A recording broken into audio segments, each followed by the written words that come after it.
There we go. So good afternoon or good morning, everyone. My name is Jesse, and I am with Exploring by the Seat of Your Pants. For those joining us for the first time, we are all about bringing conservation, adventure, and science into classrooms around the world. And we are particularly excited this February because all month long, to commemorate February 11th, which is the International Day of Girls and Women in STEM, we are spending the entire month highlighting amazing women from across the globe in a variety of fields and all the great work they do in science and exploration. We've done 20 hangouts already, 20 more to come still in the month, so it's been a really fun time.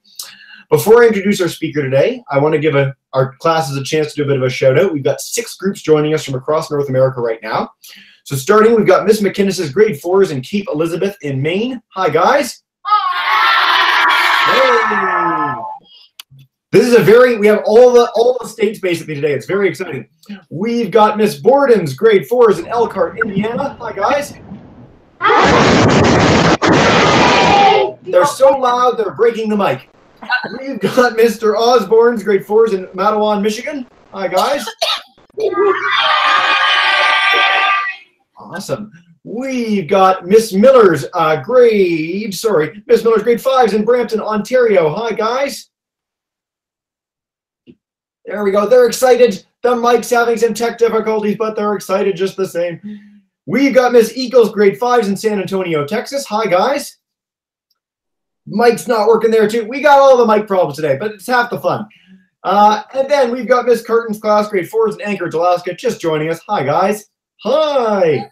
Hi, they'll show up. Hey, we can hear you. Good. Okay. One mic that is working. Of course, the reason you guys are all here today is for our speaker. So we are joined live by Alysa McCall, who is the Director of Conservation Outreach and a staff scientist at Polar Bears International. So she gets to work in studying and understanding and sharing information about the world's largest land carnivore, one of the most amazing creatures in the world. And so I'm going to turn it over to her to share a little bit about what she knows. Without further ado, thanks for joining us, Alysa.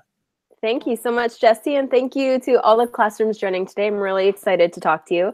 So I'm going to talk to you for maybe 15 to 20 minutes about a few basics about polar bears, and then a couple of the research projects that my organization, Polar Bears International, is working on, because I think it's really cool to know a bit about how we learn about polar bears.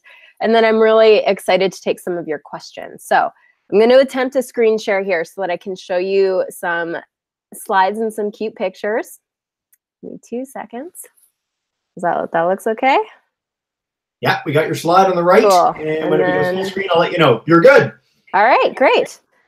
Cool. Well, this is where I am coming to you from today. So it's super exciting to hear about where all the classrooms are right now. So maybe you can find your classroom or your state or your province somewhere on this map. So I'm a little far north, but I don't live near any polar bears.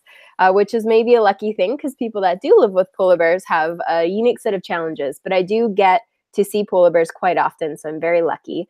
But I didn't start my career studying polar bears. I actually started as a biologist learning about mice, and I loved it. I would put little GPS radio trackers on deer mice in British Columbia, and we would follow them around the grasslands. And when you study animals like this, who only live a short time, they reproduce really quickly, and their habitat is it bounces back really fast. So it's an interesting conservation problem because we were studying mice and we were saying, well, how can we manipulate their environment? And we were growing more grass and we were changing the cattle grazing and we considered putting up fences, and all these things would show changes really quickly.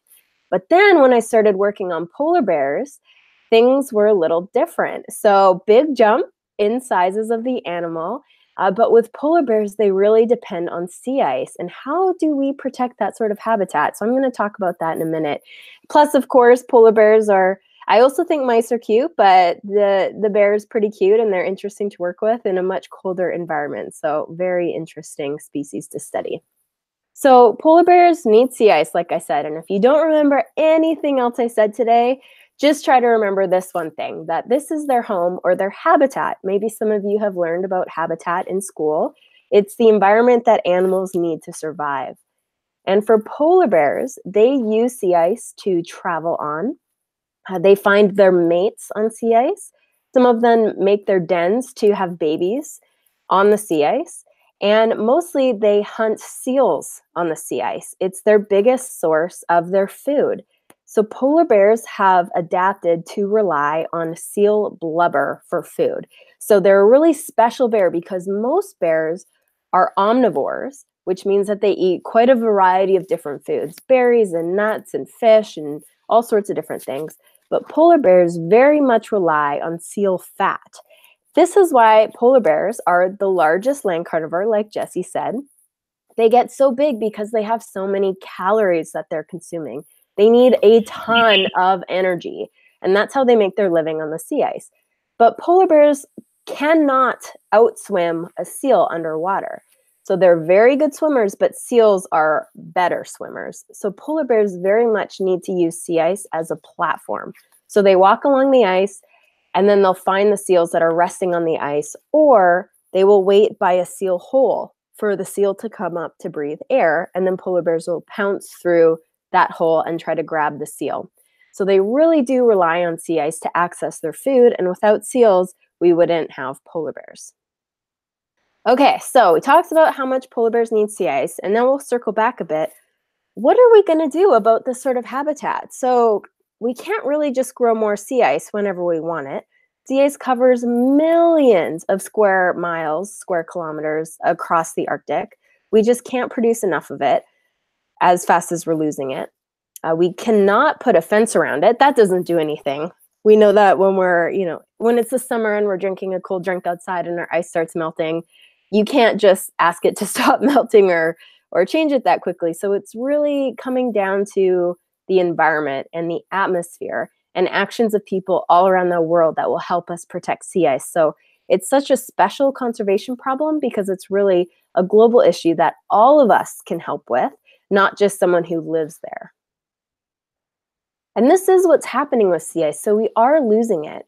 As humans have learned to burn fossil fuels for energy, so things like coal and oil and gas, we've released carbon emissions into the atmosphere. And these emissions act like a heat trapping blanket. And in regular amounts, that's okay.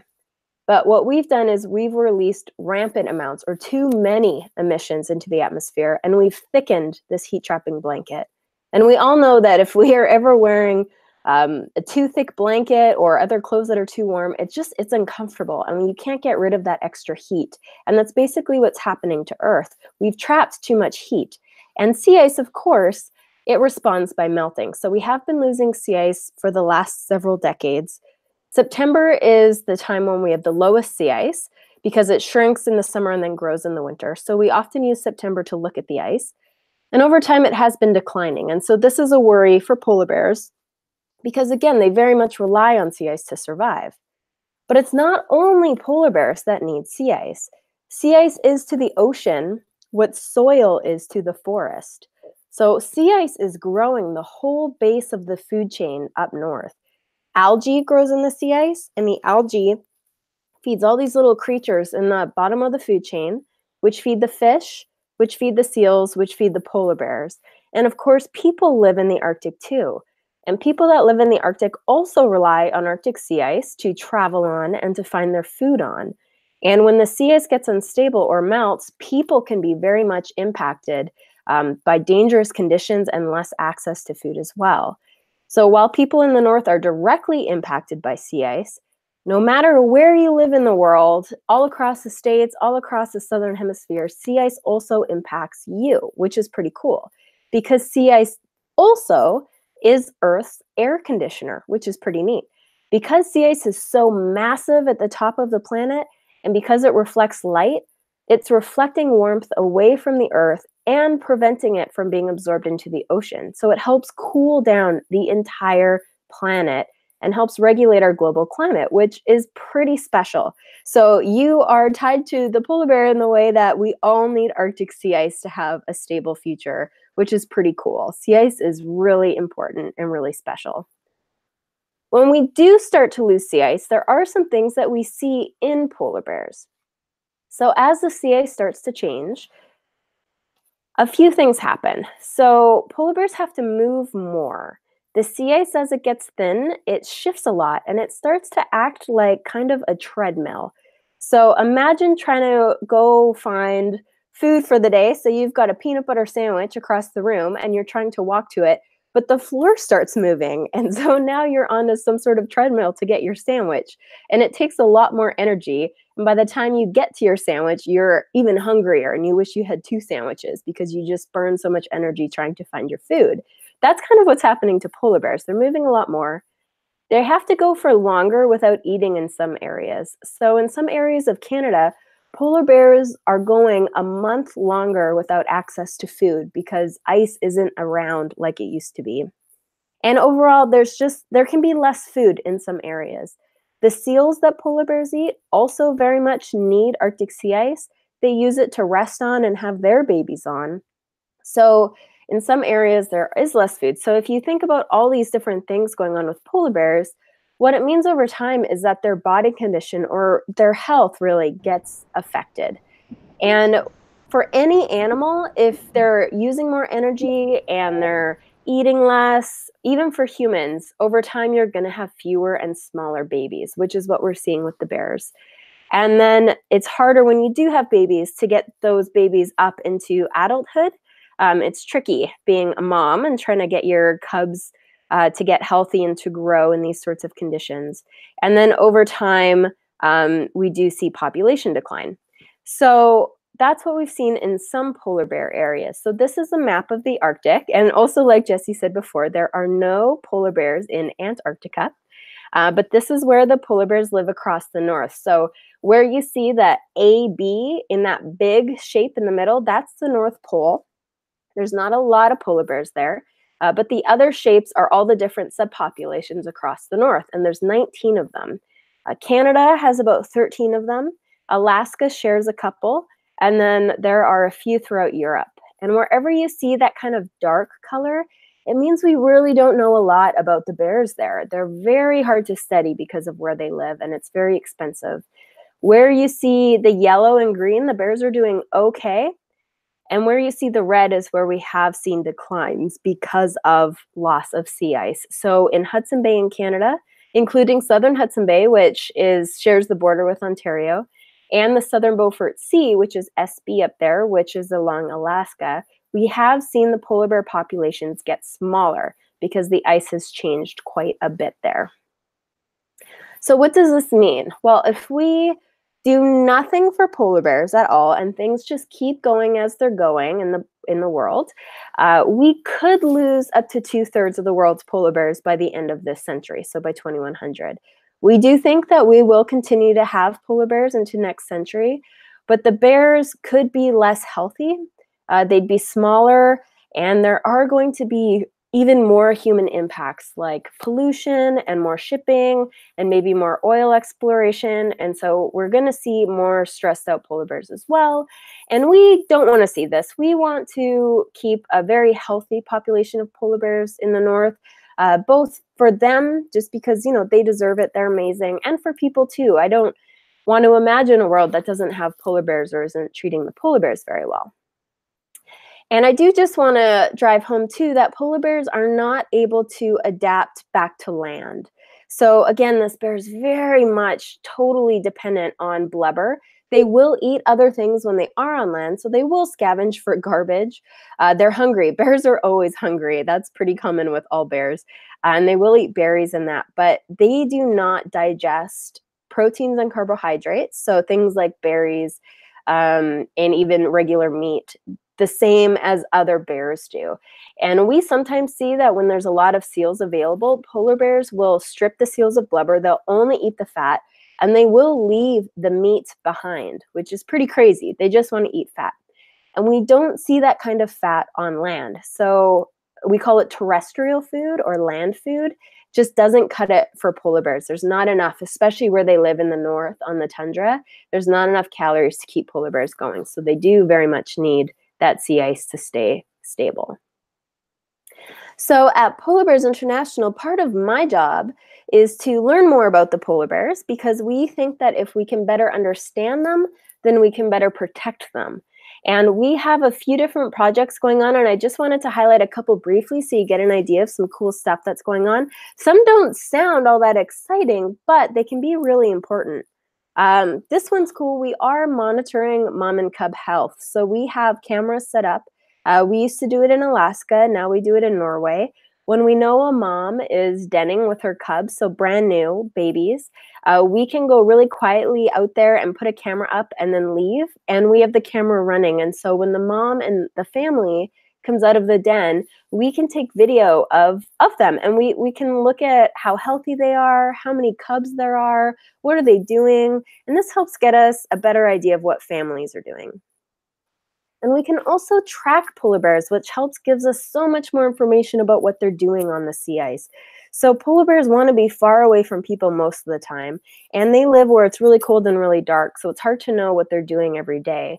But by using GPS collars, so maybe you have GPS in your car or somewhere at home, we can put it in a collar on a polar bear just like you'd put a collar on your dog, and we can track the bears out on the sea ice, and it will tell us where the bears are and when. And it shows us what kind of ice they're using, who they might be overlapping with, and we get really important information that helps us make better conservation decisions with this information. And if you are interested in seeing some of those bears, you can check out the Polar Bears International Bear Tracker. So these are all bears right now. Most of them are live. So for many of them, this is actually where they are in Hudson Bay right now. You can follow them all winter.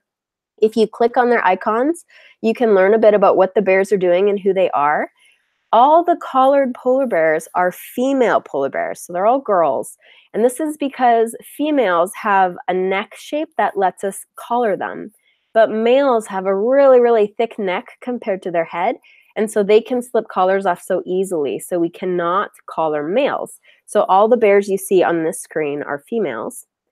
But we recently have developed new technology to finally track males. And so just for the last couple years, we've been tracking male polar bears with ear tags. So we've put a little GPS unit in the ear tag, and we can finally get some information on male polar bears, which is really great. And it's really important because if you want to learn about a whole population, you have to look at all sorts of animals in that population, not just one segment. So we're learning a lot of really cool stuff. And as the world gets warmer and polar bears are losing sea ice, they are spending more and more time on land near people. And this isn't good for either species. It's not great for polar bears because they're going hungry, and it's not great for people because polar bears can be dangerous. So some stuff that we're doing right now is we are funding bear-proof garbage bins for polar bears.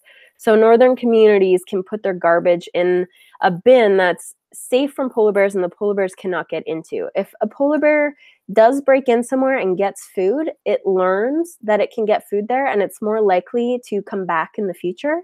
If a polar bear tries for food but does not get any reward or any food, then it will go on its way, hopefully, and not come back is the idea. We also are testing a radar system, which is pretty cool. So in that top left little screen there where you see the snow, there's actually a polar bear there, but it's really, really hard to see. But this radar system picked it up.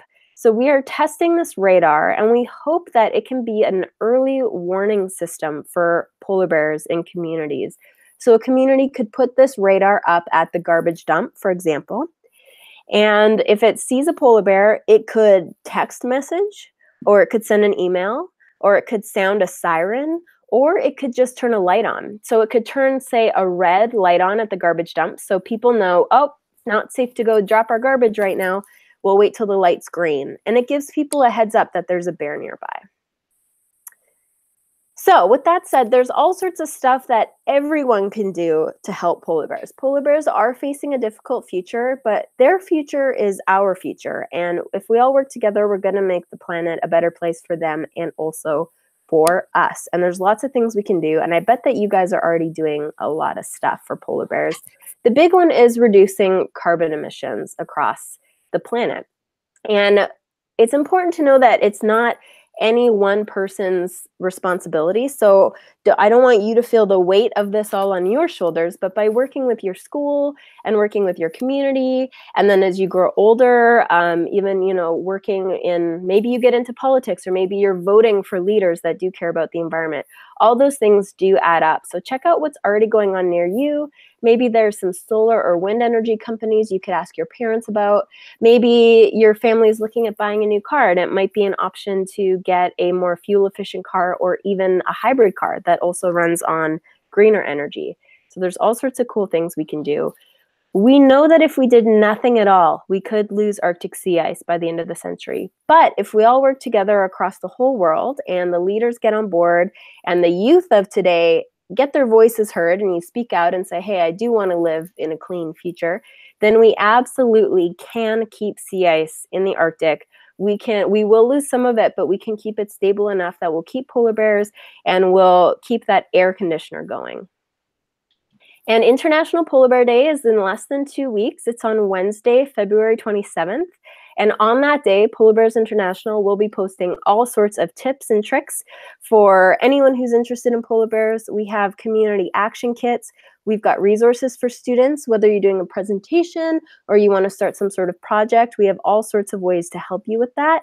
And we'll also be doing a lot of live events that day too, if you have more questions about polar bears and want to talk to other polar bear researchers. So at this point, I've talked for about 20 minutes. I would love to take any questions. Outstanding, Alysa. Thank you so much. And you talked for exactly 20 minutes, which is like perfect time. All right. So I know some of the classes are having some microphone technical difficulty. So if you are, please do type questions in the chat bar, top left, little blue rectangle. I believe in you. But let's start with Ms. McInnes's group. If you guys have a question to kick us off, come on up and go right ahead. Right here. Oh, quick. Oh, you're good. No hurry. Scoot right down so you can see. There we go. Is it hard to put the tags on polar bears? Really good question. Is it hard to put the tags on polar bears? It takes a lot of work, but it's not too bad. So when we are out there studying polar bears and we do need to do some hands-on stuff, we do tranquilize the polar bears for about 1 hour. So we find them in a helicopter and we shoot them with a little dart in their bum. So it doesn't hurt. And most of them can not feel it, actually. They don't know. But it just sort of makes them drift off into sleep and they lay down. And that's when we get out as a team and we work really quickly to measure the bear and then put an ear tag in its ear. And that part actually only takes about 5 seconds once everything else is done. And every polar bear, no matter their age or gender or anything, they get, even if it's not a GPS tag, they get a little white earring anyway, and it has a number on it, and that kind of becomes their name. So it could be 33615, for example. And so next time we see that polar bear, we know who that bear is, and that's how we can track bears over their life history. So it can be a lot of work. It can be very expensive, but the actual tagging part is really quick, and many polar bears have ear tags with absolutely no problem in the Arctic. Marvelous. Thank you, Alysa. I want to note for the classes, too, that when you think of scientists, you think of people with lab coats and beakers, and then there's people like Alysa who are chasing polar bears in helicopters and measuring them after they shoot them with a tranquilizer dart, which is super cool. All right, let's head to Ms. Borden's group. If you guys have a question, come on up. My question is, how do you know how old polar bears are? Really good question. How do you know how old polar bears are? So this is kind of a special trick. I bet most of you know how to know how old a tree is, and that's by counting the rings on the tree. And that's because in the winter, the trees don't grow, and in the summer, they do grow. And so they build rings. Well, with polar bears, they also go through a period where they get really fat when they're eating a lot. And then in the summer, they don't eat very much because there's not much sea ice. So if we take a tiny little tooth from a polar bear, it's about this big and it's behind their main tooth and they don't need it anymore. We can pop this little tooth out and cut it in half and we count the rings on their tooth, and that's how we know how old they are. So we only ever have to do that once in the polar bear's life, and then we can just backtrack if we ever see them again. So we count the rings on a polar bear tooth. Pretty cool. All right, let's head to Mr. Osborne's class. If you guys have a question, come on up.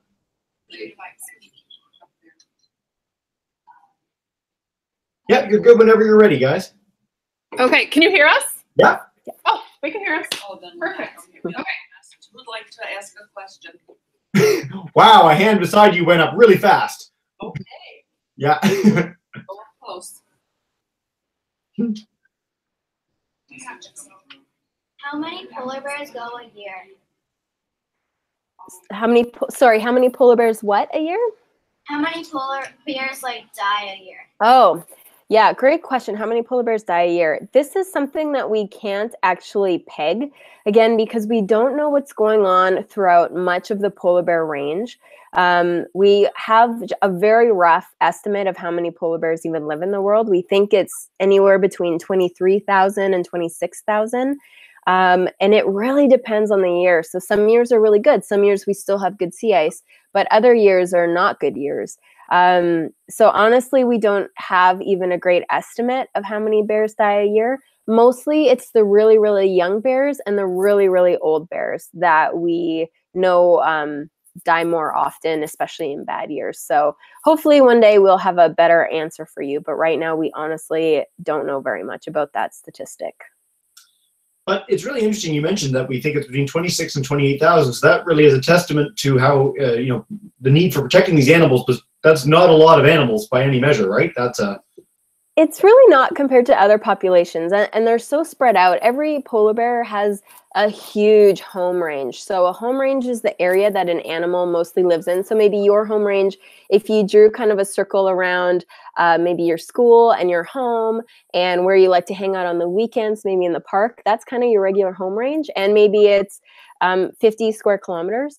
A polar bear's home range can be 500,000 square kilometers. So it can be, larger than Texas in some areas for some bears. So they need a ton of space. They need to get really spread out. There's not a whole lot of them.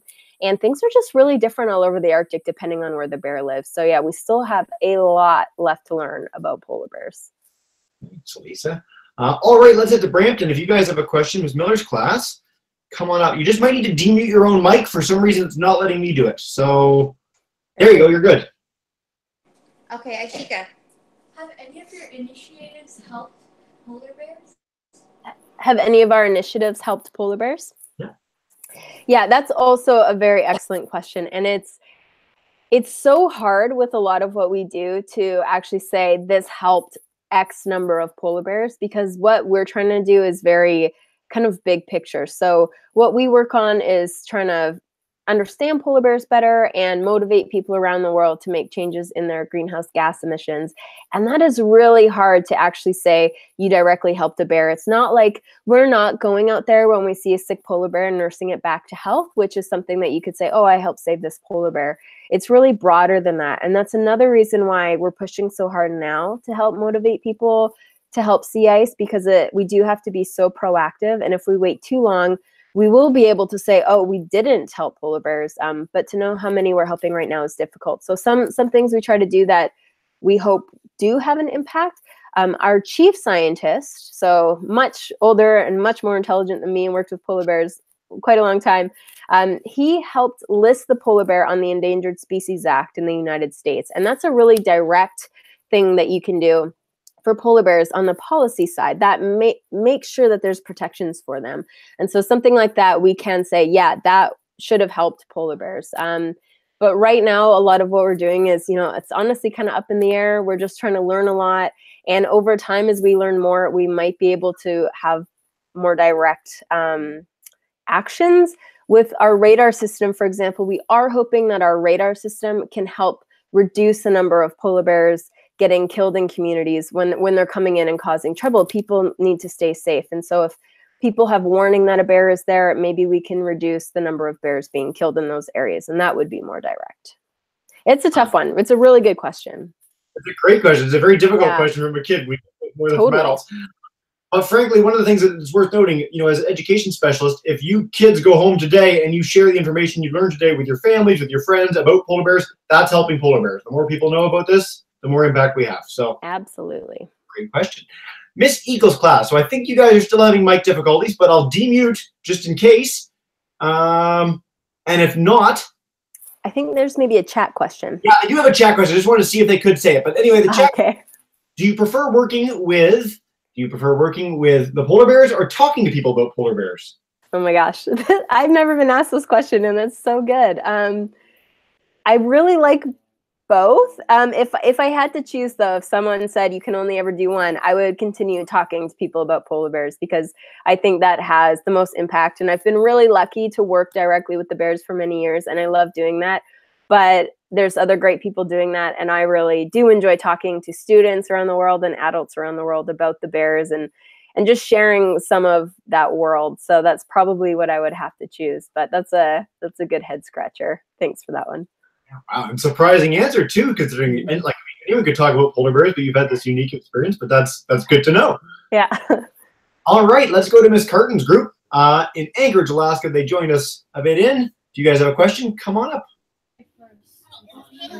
Kaylee was second. Coming up. First off, we want to know: can we, Alyssa? Can we, if we were to gather our questions together, is there a way that we can connect our questions with you at another time? Do you have like a place online, or we can email, just so that, because for us in Alaska, we talk about polar bears a lot. Yeah, I bet. Yeah, I'm actually, if you guys, I can share my email address. I'd be totally fine with that for these classrooms. Cool. Yeah, I don't know if Jesse, if you want to email people, or I should put it in the chat. So I'll put it in an email when we're done. That's okay. Cool. Thanks for the question. And so, yeah, what's your question for the time being? Why don't polar bears eat the meat? Why do polar bears only eat the fat?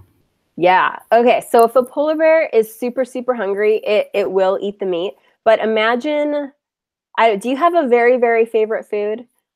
I don't know if you do. Let's say your very, very favorite food is pizza, and you want pizza all the time, no matter what. And you come to a buffet, and you've been hungry for a while, but all of a sudden there's a great buffet, and there's all this pizza. But then there's also potato chips and candy and ice cream. It's all good food, but for you, you want the pizza, and that's what makes you feel happy. So you ignore everything else, and you only are going for the pizza that day until you fill up. So that's kind of polar bears. So if there's enough calories in front of them, they just want to eat the fat. But if they are quite hungry and there's not a lot of other food, then they'll eat as much as they can, and they will eat meat. So it's the spoiled bears and the bears that are in a very good situation will ignore meat and just go for the blubber when they have a good buffet in front of them. Yeah. Great answer. I love this thought that all of that is good food. Thank you, Alysa, for correcting. Yeah. Not the best examples for health-wise for us, but you know. Great example, though. Whales do that too. They pick and choose what they eat. Any animal that has an opportunity and gets enough food will choose, just like we do, the elements of the food that they like most. It's a great question. Totally. All right, so let's do a whole other round of questions. We'll start back with Miss McInnes's class. If you guys have one, come on up. And just, yeah, demute. There you go. Yep, you're good. Can you tell about us about the polar bears in Russia? Oh, the polar bears in Russia. Yeah, good one. So maybe you have seen the news item about the polar bears that are invading the town in Russia.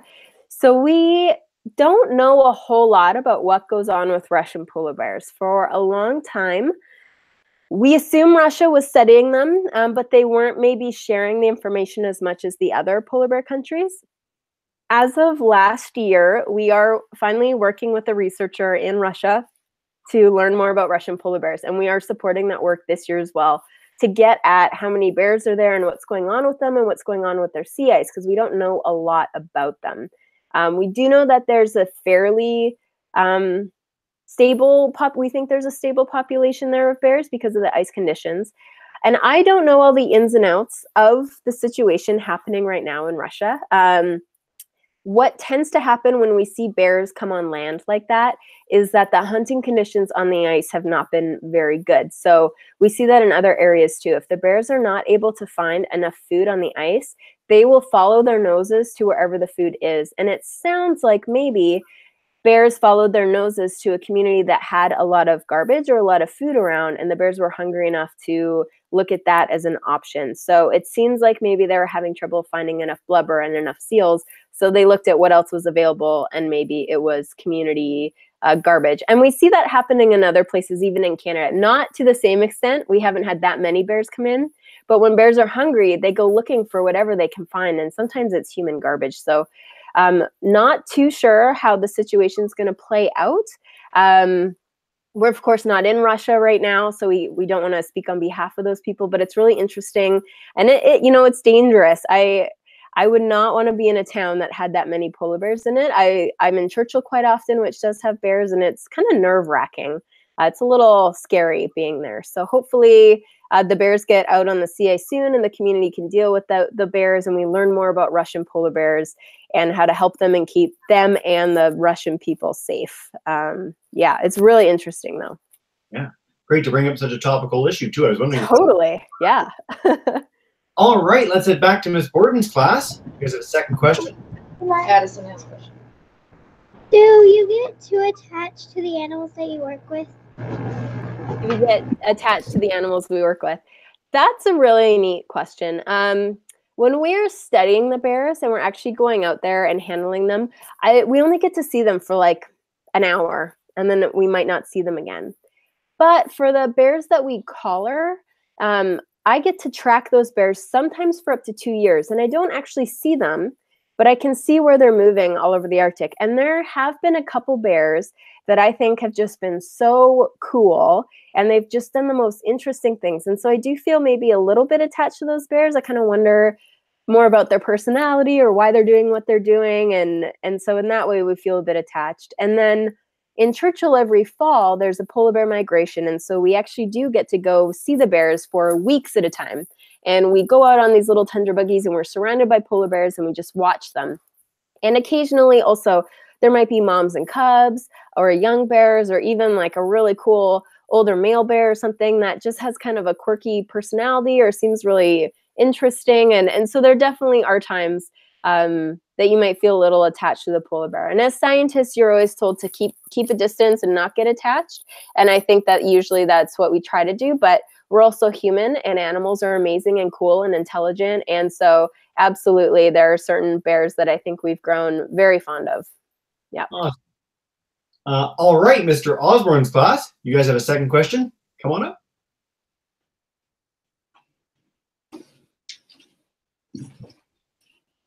Do you like working with polar bears or mice more? Oh, so I like working with polar bears or mice more. So I did love mice. Mice were super cool. And I know a lot of people don't like mice and think they're gross, and I totally get it. But I did love the mice. But if I had to choose, I would stick with polar bears. Polar bears are, yeah, a little more unique, more of a conservation challenge, and you can, or maybe sometimes in some cases easier to find. Sometimes it was hard to see where the mice were going. But when a bear is walking in front of you, it's cool to be able to watch that. So I would choose bears, but mice are super cool. I also studied toads for a while and badgers, and I think all animals are very interesting. Every species has its own really cool stuff about it. Yeah. Awesome. Unexpected question. I like it. Yeah, that was great.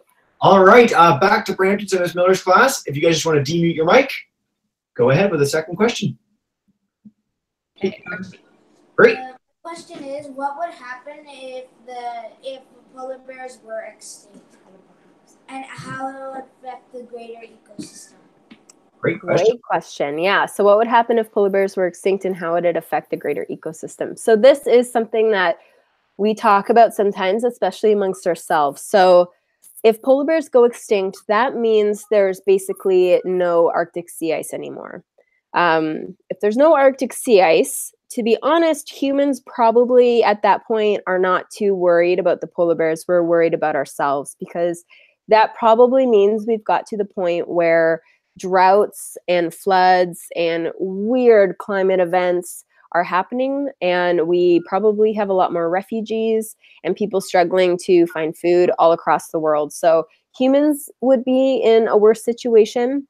In terms of the Arctic itself, again, no Arctic sea ice. So we would lose quite a few species. We would lose ice seals, so ringed seals and bearded seals that need ice. We would probably lose polar cod, which is a really important fish in the north. Any animal that depends on sea ice, of course, would be gone. And it would change to more of, we believe, maybe an Atlantic type of ecosystem, maybe a bit of Pacific. So we think killer whales or orcas would be the top predator. We're already seeing orcas move into the Arctic. and compete for food.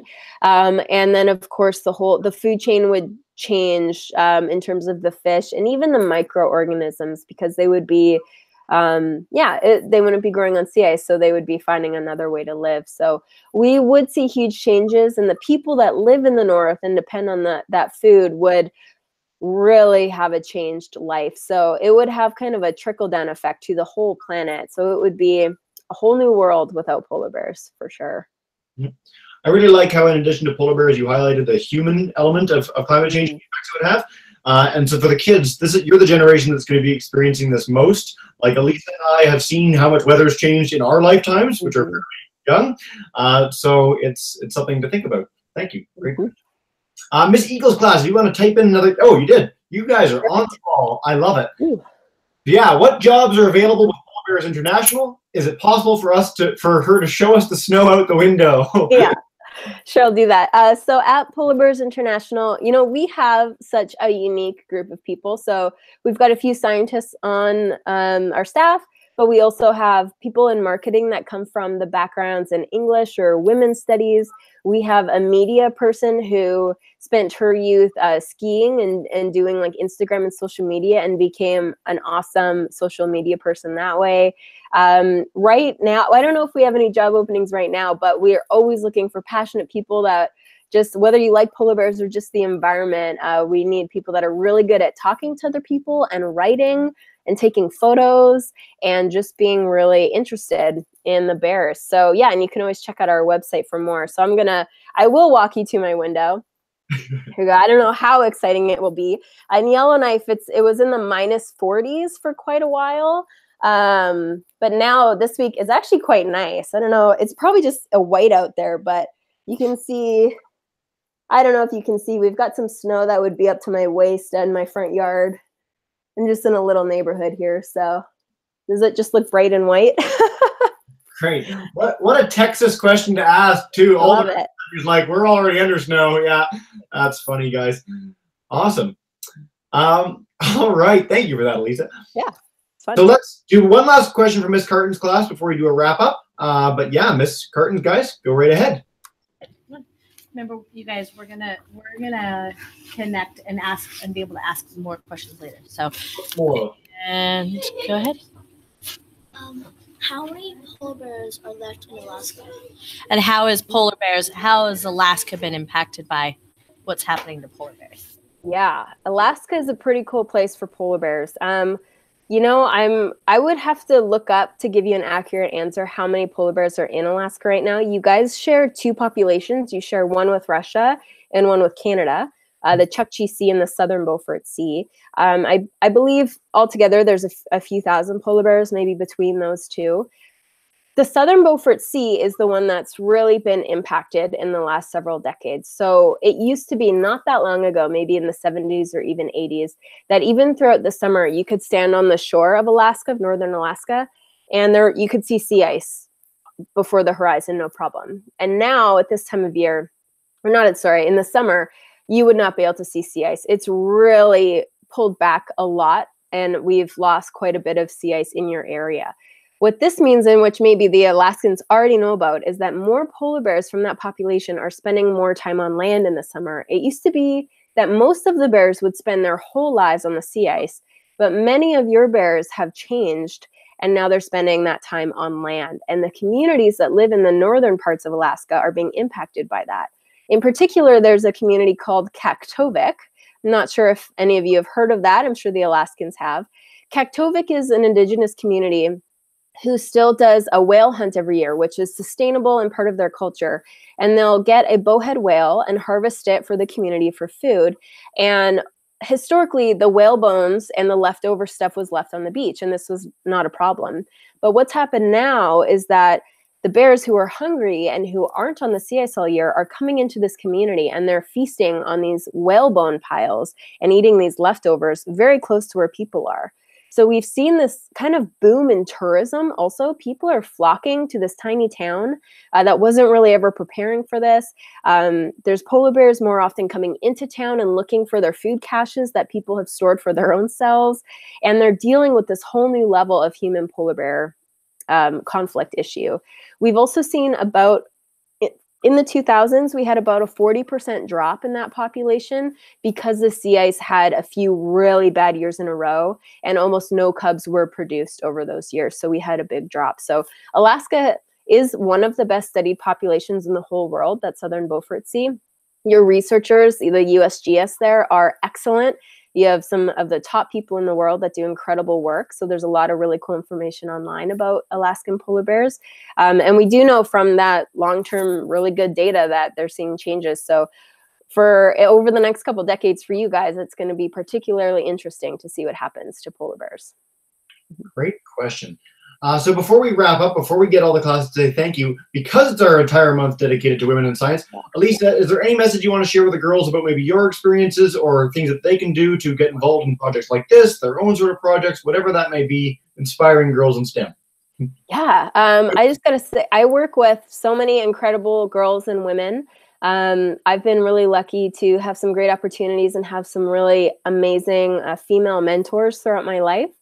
I would say take opportunities wherever you can. Never be afraid to try something new or stick yourself out there.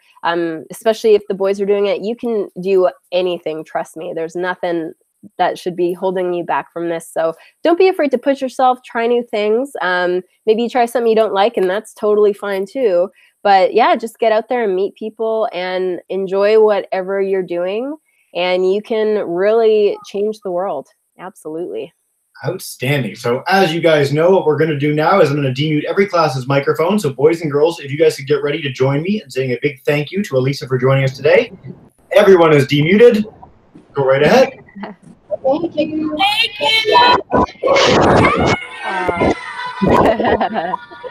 Thank you all. That's awesome. Guys.